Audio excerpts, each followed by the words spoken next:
Thank you very much. ഇവിടെ ഇരിക്കുന്നവരോടും ഈ സിനിമയെ നെഞ്ചോട് ചേർത്ത പ്രേക്ഷക സമൂഹത്തോടും ലോകമെങ്ങും ഈ സിനിമയെ അവരുടേതാക്കി മാറ്റിയ സിനിമ പ്രേക്ഷകരോടും ഉള്ള നന്ദി ഈ വേദിയിൽ അറിയിക്കുകയാണ്. ഈ അവസരം തന്നതിന് ഓഫീസർ ഓൺ ഡ്യൂട്ടിയുടെ കൂടെ ഉണ്ടായിരുന്ന, മുന്നിലും പിന്നിലും ഒപ്പവും ഉണ്ടായിരുന്ന എല്ലാവരോടും ഈ അവസരത്തിൽ നന്ദി പറയാനായിട്ട് ഞാൻ ആഗ്രഹിക്കുന്നു. എൻ്റെയും എൻ്റെ കുടുംബത്തിൻ്റെയും. കാരണം ഉദയ പിക്ചേഴ്സ് എന്ന ബാനർ 79 വർഷമാകുന്നു ഏകദേശം ഈ 2025 വന്ന് നിൽക്കുമ്പോൾ. ഞാനുൾപ്പെടെ എൻ്റെ മൂന്നാമത്തെ തലമുറയാണ് സിനിമയിൽ ഉദയ കുടുംബത്തിൽ നിന്നും വരുന്നത്. 97 സിനിമ അഭിനയം തുടങ്ങുമ്പോൾ ഒരിക്കലും വിചാരിച്ചതല്ല ഈ യാത്ര ഇവിടെ വന്ന് നിൽക്കും, അല്ലെങ്കിൽ ഇനിയും ഒരുപാട് ദൂരം പോകും എന്നുള്ളത്. അങ്ങനെ ആഗ്രഹിച്ചും വന്നതല്ല. പക്ഷെ പിന്നീട് ഒരുപാട് പേരുടെ, ഞാനല്ലാത്ത എന്നെ സ്നേഹിക്കുന്ന അല്ലെങ്കിൽ സിനിമയെ സ്നേഹിക്കുന്ന എൻ്റെ കുടുംബത്തിലുള്ളവരുടെയും എൻ്റെ കുടുംബത്തെ സ്നേഹിക്കുന്നവരുടെയും ആഗ്രഹത്തിൻ്റെ പരിണത ഫലമായിട്ട് ഞാൻ സിനിമയിൽ തുടരുകയും ഇടക്കാലത്ത് മാറിപ്പോവുകയും തിരിച്ച് വീണ്ടും വരികയും ചെയ്യുമ്പോൾ അവരുടെ പ്രാർത്ഥനകളും അനുഗ്രഹങ്ങളും ആഗ്രഹങ്ങളുടെയും ഒരു യാത്രയായിട്ടാണ് എൻ്റെ സിനിമ യാത്ര എനിക്ക് തോന്നിയിട്ടുള്ളത്. പലരും പറയുന്ന പോലെ ഒരു ചോക്ലേറ്റ് ഇമേജ് അല്ലെങ്കിൽ ചോക്ലേറ്റ് നായകൻ എന്നുള്ളൊരു ഇമേജിൽ നിൽക്കുമ്പോഴും പലരും പറയുന്ന ആ ഇമേജിൽ തളയ്ക്കപ്പെടുക എന്ന് പറയുമ്പോഴും അതൊരു സ്നേഹത്തിന്റെ തളയ്ക്കപ്പെടലായിട്ടാണ് എനിക്ക് എപ്പോഴും തോന്നിയിട്ടുള്ളത്. അതൊരു വ്യക്തി എന്നുള്ള നിലയിൽ അല്ലെങ്കിൽ ഒരു അഭിനേതാവ് എന്നുള്ള നിലയിൽ അതിൻ്റെ എല്ലാ നല്ല വശങ്ങളും ഞാൻ സ്നേഹപൂർവ്വം സ്വീകരിച്ചിട്ടുണ്ട്.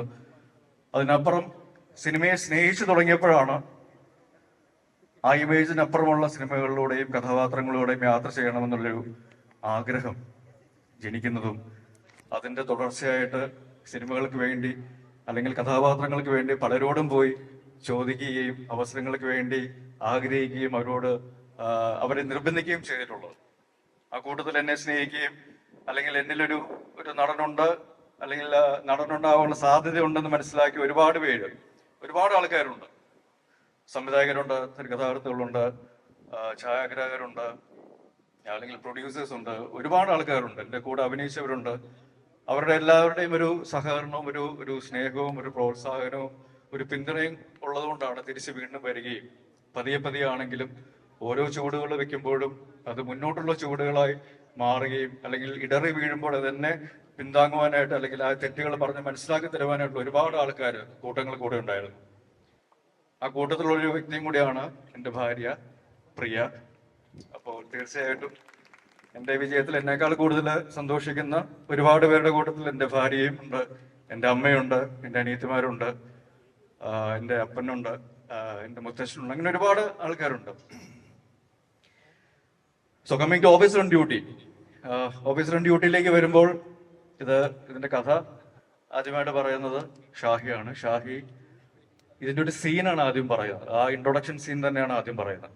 അപ്പൊ അതിൽ തന്നെ ഇതുവരെ കണ്ടിട്ടില്ലാത്ത എന്നെ സിനിമയിലൂടെ കാണിക്കണമെന്ന് ആഗ്രഹിക്കുന്ന ഒരു സുഹൃത്തും ഒരു തിരക്കഥാകൃത്തും ഉണ്ട് എന്നുള്ളത് അതിൽ നിന്നും വളരെ വ്യക്തമായിട്ട് മനസ്സിലാകുകയും ആ രീതിയിൽ എന്നെ കാണണമെന്ന് ആഗ്രഹിക്കുന്ന ഒരുപാട് ആൾക്കാർ സിനിമയെ സ്നേഹിക്കുന്നു. ഇതിനു മുമ്പ് ഞാൻ സിനിമ ചെയ്തിട്ടുള്ള കൂട്ടത്തിലുള്ള ഇതിന്റെ സംവിധായകനായ ജിത്തു ആണെങ്കിലും, ജിത്തു എന്താ പറയുക, ഓർഡിനറി എന്നുള്ള സിനിമയിൽ ഞാൻ ചെയ്യുന്ന സമയത്ത് അസിസ്റ്റന്റ് ഡയറക്ടർ ആയിരുന്നു. അപ്പൊ അന്ന് തൊട്ടുള്ള ഒരു സിനിമാ യാത്രകളുണ്ട്. ഞങ്ങൾ പരസ്പരം ഒരുമിച്ചുള്ള സിനിമകൾ വളരെ കുറവാണെങ്കിലും ഈ ഒരു സിനിമയിലേക്ക് വരുമ്പോൾ, ഓഫീസർ ഡ്യൂട്ടിയിലേക്ക് വരുമ്പോൾ അതിലെ ഹരിശങ്കറിനെ ഞാൻ ഇതുവരെ ചെയ്യാത്ത തരത്തിലുള്ള ഒരു കഥാപാത്രമായിട്ട് കാണണമെന്ന് എന്നേക്കാൾ കൂടുതൽ ആഗ്രഹവും വാശിയും ജിത്തുവിനുണ്ടായിരുന്നു എന്നുള്ളത് പലപ്പോഴും പല സന്ദർഭങ്ങളിലും വ്യക്തമായിട്ട് എനിക്ക് മനസ്സിലാക്കാൻ സാധിച്ചിട്ടുള്ളതാണ്. അതുപോലെ തന്നെ ഇതിന്റെ പ്രൊഡ്യൂസേഴ്സിന്റെ കൂട്ടത്തിൽ നോക്കുകയാണെങ്കിൽ മാർട്ടിൻ പ്രക്കാട്ട് ആണെങ്കിലും രഞ്ജിത്ത് നായരാണെങ്കിലും സിബി ചായനാണെങ്കിലും, ഇതിൽ മാർട്ടിനെയും രഞ്ജിത്തിനെയും എനിക്ക് വളരെ മുമ്പ് തന്നെ അറിയാവുന്ന ആൾക്കാരാണ്, സുഹൃത്തുക്കളാണ്. ഇവരെല്ലാവരും ഈ സിനിമ എല്ലാ തരത്തിലുള്ള പ്രേക്ഷകർക്കും രസിക്കുന്ന ഒരു സിനിമയായിട്ട് മാറണമെന്ന് ആഗ്രഹിക്കും, അതിന്റെ പുറകെ നടക്കുകയും അതിനുവേണ്ടി ആത്മാർത്ഥമായിട്ട് ശ്രമിക്കുകയും ചെയ്ത വ്യക്തികളാണ്. പിന്നെ റോബിയെ പറ്റി പറയുമ്പോൾ ശരിക്കും റോബിയുടെ ചേട്ടൻ റോണിയെ പറ്റി പറയണം. റോണിയുമായിട്ടുള്ള സിനിമാ യാത്രകളും സിനിമാ സൗഹൃദവും സിനിമയ്ക്ക് അപ്പുറമുള്ളൊരു സൗഹൃദമായിട്ട് വളർത്തുകയും ചെയ്തിട്ടുണ്ട്. പിന്നെ പലപ്പോഴും തമാശക്കാണെങ്കിലും എൻ്റെ വൈഫ് പ്രിയ പറയാറുണ്ട്, എൻ്റെ കസിനാണ് റോണി, അപ്പോൾ ആ റോണിയുടെ അനിയനാണ് റോബി എന്നൊക്കെ പറഞ്ഞിട്ട് ആ രീതിയിലുള്ള ഒരു രസകരമായിട്ടുള്ള ഒരു വൈബും കാര്യങ്ങളൊക്കെയാണ്. അപ്പോൾ റോബിയുടെ വളരെ എന്താ പറയാ, ഈ സിനിമയ്ക്ക് വേണ്ടിയിട്ടുള്ള ഇൻപുട്ട് അത് എടുത്ത് പറയേണ്ട ഒരു കാര്യം തന്നെ കാണും. സിനിമ റിലീസ് ചെയ്ത് കഴിഞ്ഞിട്ടും ഈ സിനിമയുടെ പോസ്റ്റ് പ്രൊഡക്ഷൻ വർക്കിൽ പിന്നെയും ചെന്ന് നിൽക്കുന്ന ഒരു ഛായാഗ്രഹണം ഞാൻ ജീവിതത്തിൽ ആദ്യമായിട്ടാണ് കാണുന്നത്. അപ്പോൾ സ്പെഷ്യൽ മെൻഷൻ ടു റോബി.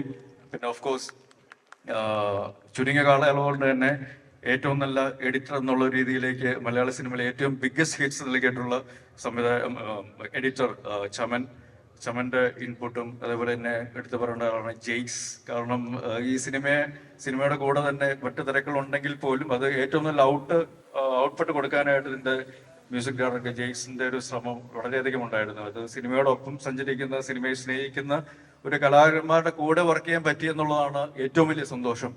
അത് ഇതുവരെയുള്ള എൻ്റെ ജീവിതത്തിലെ ഏറ്റവും വലിയ വിജയമായിട്ട് മാറുകയും ഒരു സിനിമ എന്നുള്ള രീതിയിലും അല്ലെങ്കിൽ കഥാപാത്രം എന്നുള്ള രീതിയിലാണ് നോക്കുകയെങ്കിൽ പോലും ഇതുവരെ ഞാൻ ചെയ്യാത്ത തരത്തിലുള്ള കഥാപാത്രം തരികയും അത് എന്നെ കൊണ്ട് പുൾ ഓഫ് ചെയ്യാൻ പറ്റുമെന്നുള്ളത് എന്നേക്കാൾ കൂടുതൽ വിശ്വാസമുള്ള ഒരു ടീമിന്റെ കൂടെ വർക്ക് ചെയ്യാൻ പറ്റിയത് ഒരുപാട് ഭാഗ്യം ലഭിച്ച, അതിനു വേണ്ടിയിട്ട് ഒരു അനുഗ്രഹം കിട്ടിയ ഒരു അഭിനേതാവാണ് ഞാൻ. So thank you to the whole crew of officer on duty for making CI Harishankar and officer on duty the very best thing to have in my life till now.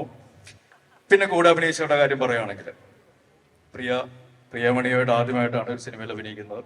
പക്ഷെ ആദ്യമായിട്ട് അഭിനയിക്കുക അല്ലെങ്കിൽ ഒരുമിച്ച് അഭിനയിക്കുമ്പോൾ തോന്നാവുന്ന ഒരു സിങ്ക് ആവാനായിട്ടുള്ള ബുദ്ധിമുട്ട്, അതൊരിക്കലും ഈവൻ ഫോർ എ സെക്കൻഡ് ആ രീതിയിൽ അങ്ങനെ ഒരു സിങ്ക് ഔട്ട് ഫീൽ ചെയ്തിട്ടില്ല. ആദ്യത്തെ ഒരു ഷോട്ട് മുതലാണ് നമ്മൾ ഇന്നായിരുന്നു. So thanks to the professionalism of Priyamani. Thank you very much for making all this happen and for being a wonderful co actor. പിന്നെ എന്നെ ഞാൻ മഞ്ഞക്കിടുകയും ചെയ്ത കുറച്ച് ആൾക്കാരുണ്ട്.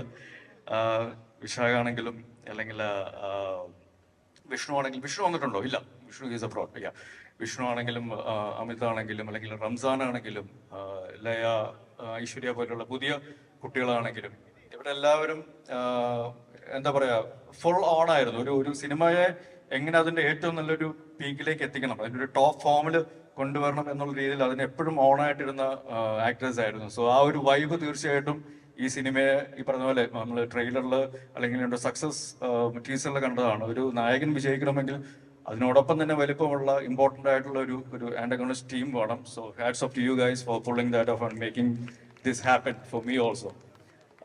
പിന്നെ എന്താ പറയാ, പഴയ ഇമേജിൽ അല്ലെങ്കിൽ പഴയ സിനിമകൾ മുതൽ തന്നെ ചാക്കോച്ചനെ നിങ്ങളുടെ എന്താ പറയുക, ഒരു ചോക്ലേറ്റ് ചാക്കോച്ചൻ എന്നുള്ള രീതിയിൽ കണ്ടു തുടങ്ങിയ കാലം മുതലുള്ളൊരു വ്യക്തിയുണ്ട്. എന്നെക്കാളും കൂടുതൽ ചെറുപ്പം മനസ്സിലും ശരീരത്തിലും കാഴ്ചയിലും സൂക്ഷിക്കുന്ന ജഗദീഷ് ചേട്ടനോടൊപ്പം എന്താ പറയുക, ഒരു 2.0 വേർഷൻ, പുതിയ ജഗദീഷ് എന്ന് പറയുന്ന ഒരു റിഫൈൻഡ് ആക്ടർ അല്ലെങ്കിൽ റീഇൻവെന്റഡ് ആക്ടർ എന്നുള്ള രീതിയിൽ ജഗദീഷ് ചേട്ടൻ്റെ കൂടെ അഭിനയിക്കുമ്പോൾ തീർച്ചയായിട്ടും അത് ഓഫീസർ ഓൺ ഡ്യൂട്ടിയിലൂടെ ആകുമ്പോൾ തീർച്ചയായിട്ടും അത് ഒരുപാട് സന്തോഷം തരുന്ന കാര്യമാണ്. കാരണം അദ്ദേഹത്തിന്റെ സിനിമാ യാത്രയിലും അല്ലെങ്കിൽ എൻ്റെ സിനിമാ ജീവിതയാത്രയിലും ഒരുപാട് സിമിലാരിറ്റീസ് ഉണ്ട്. സോ തീർച്ചയായിട്ടും പറയുന്നില്ല, നമുക്കറിയാം എന്താണ് നമ്മളൊരു റാപ്പോ എന്നുള്ളത് അല്ലെങ്കിൽ what we want from each other and deserve for each other. So thank you Jagadish ചേട്ടാ and so happy for you for seeing you in so many different faces in the career.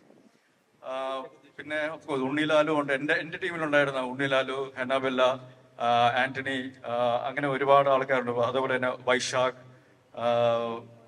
ഒരുപാട് actors. എനിക്ക് എടുത്തു പറയേണ്ടത് ഈ എല്ലാ ആക്ടേഴ്സിന്റെയും അവരവരുടേതായ ഇമ്പോർട്ടൻസും അവരവർക്ക് ആ ക്യാരക്ടേഴ്സ് ആയിട്ടുള്ള അക്സെപ്റ്റൻസും ഓഡിയൻസ് കൊടുത്തിട്ടുണ്ട് എന്നുള്ളൊരു വലിയൊരു ആസ്പെക്ട് തന്നെയാണ്.